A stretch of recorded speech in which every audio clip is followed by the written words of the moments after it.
Another week of Temple basketball has passed. That means Addison Hunsicker and myself, Brian Steinmetz, are back once again to break down what's been going on. Courts in session. Yes, courts in session, and the jury is still out on this men's team struggling on offense, playing from behind. We'll take a look, but today we're starting off with our own conspiracy theory.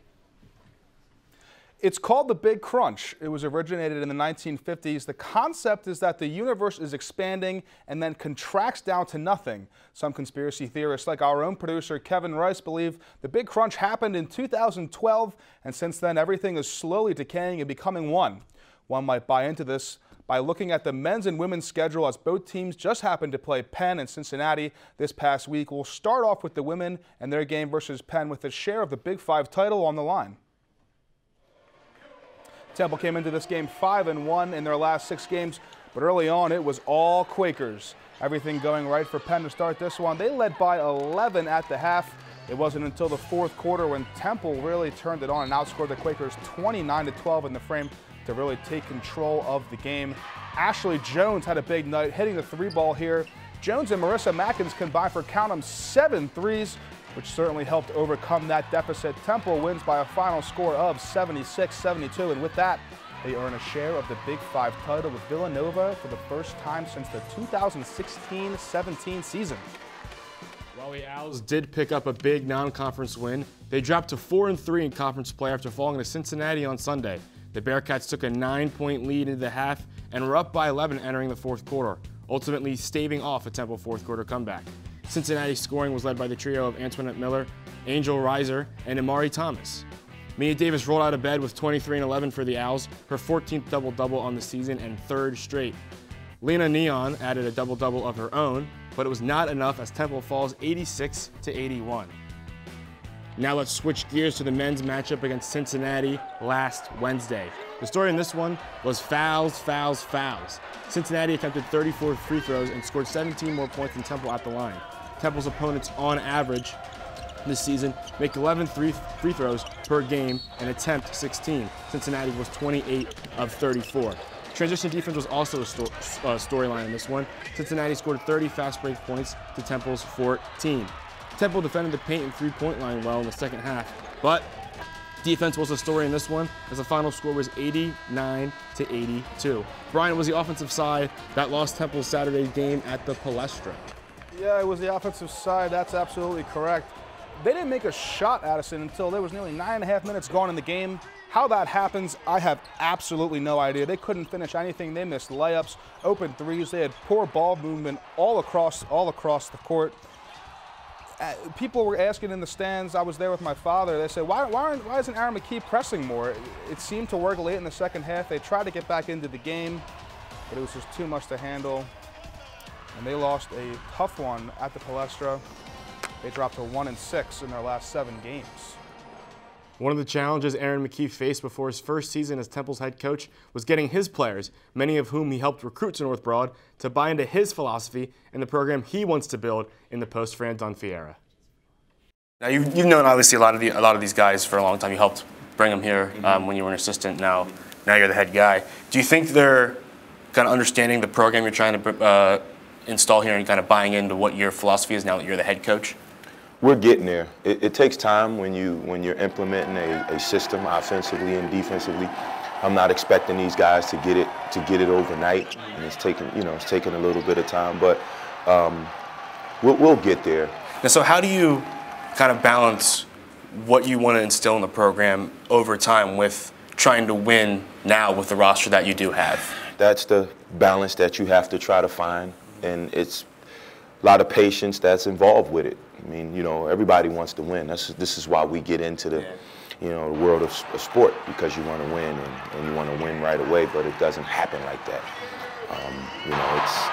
It's a process. It's a step-by-step process, and you want to certainly have the pieces in place to help you get to that point. You want to try to have the game plan. It all ended in a 53-point night for Wichita State. If you understand what I mean. Point total. So there are no surprises, as the game starts to unfold. If it's a minute left in the game, our guys know, because we play in these situations. If it's 30 seconds left in the game, guys know we have certain signals that, we have defensively, where there's nonverbal communication. So they look over at me, and even I like to empower those guys while they're on the floor. Hey, what's happening out there? What do you think we can do? Okay, coach, we feel like we can do this defensively. Okay, let's do that. You guys make sure you communicate and everybody's on the same page. It's difficult drawing plays up in the timeout, and they got a lot on their plate, from being on the academic side and basketball side of it, and all the other things that they deal with outside of the game of basketball. So you want to simplify it as much as possible, and you want to have those guys game ready before the ball goes up in the air. McKee and the Owls ended 2019 with a 9-3 record, but have gone 1-6 since the new year. And while the season has had its up and downs, McKee can certainly learn from that moving forward.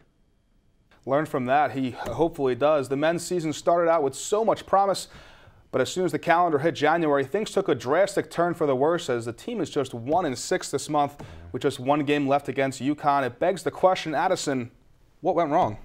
It's really been all offense here. If you look at some of the advanced metrics here, they're 238th in Ken Palm's adjusted offensive efficiency metric.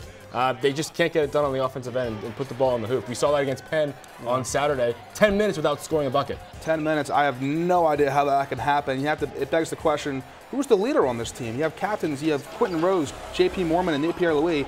None of them really stepped up in this game except for Quentin Rose down the stretch, and even then, early on, he was non-existent. He finished the game with, I think it was 21 points, but he got all of those in the last maybe 5-10 minutes of the game. Yeah, if you try to look at their offensive sets, like you said with the leadership, there's just not one guy that they can go to at the end of games. Quentin Rose, you thought was going to be that guy, but he's been struggling this year. Nate Pierre-Louis has been struggling as well. Monty Scott hasn't been what you thought he would. You didn't get Jake Forrester until November. And just the shooting in general has been down across the board. Right. 2-pointers, 3-pointers, free throw shooting, all those metrics are down from what you would expect from a competitive basketball team. And I think part of the problem with that is the team is very one-dimensional. In the past, they've had Ernest Aflakpoli, who was their center. Now you don't have that dominant big man. Everyone knows what you're going to be doing with Quentin and Nate driving to the basket. If they can't shoot the ball, which clearly they've shown that they have major struggles with, they're going to be driving to the basket. So it's going to be easy for these teams to defend that, making it very difficult on offense to put the ball in the hoop, which obviously was shown on Sunday. Yeah, you mentioned that lack of a big man presence. They're defending the three really well, but interiorly they're getting destroyed in the paint. That's also a product of losing a key component like Ernest Aflakpoli. But hey, they still have a shot at beating Villanova and getting a share of the Big Five with Penn and Villanova. That would be quite the feat, based off how the season is going this far. Before we part ways today, we would be remiss not to mention the tragic loss the sport of basketball and the world is facing with the loss of Kobe Bryant and his daughter Gianna, along with 7 other individuals who all passed Sunday morning in a helicopter crash.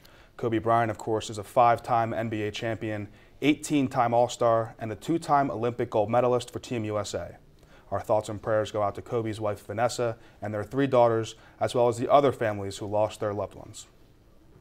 Kobe began his basketball journey at Lower Merion High School, just outside of the city of Philadelphia, and went on to become a global icon both on and off the court. The name Kobe is universal. If you go to another part of this country or another part of the world, you may not understand everyone's language or culture, but if you say the name Kobe, they'll know what you mean, more times than not. For Brian Steinmetz, I'm Addison Hunsaker. We'll see you next week.